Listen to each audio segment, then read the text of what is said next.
የዓለም የጂኦፖለቲካል ፉክክርና ውድድር በሚካሄድበት የአፍሪካ ቀንድ ላይ በተለይም ደግሞ ከቀይ ባህርና ድንበር ተሻጋሪ ወንዞች ባለቤት መሆናችን ፍላጎታችንና ጥቅሞቻችን ከዓለም ማህበረሰብ ጋር በእጅጉ የተሳሰረ ነው።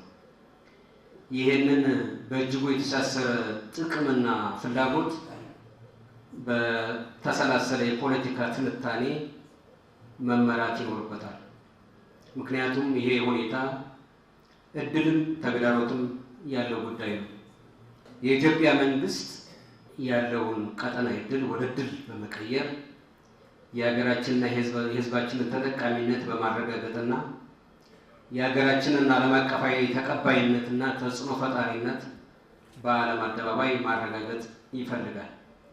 ይህንኑ ፍላጎታችንን እውን ለማድረግ የጂኦስትራቴጂክ ጉዳዮች ላይ ወደ ላቀ ከፍታ ለማድረስ በዚህ ወቅት ትኩረት አድርገን አቋም የምንይዝባቸው ጉዳዮች ይሆናሉ።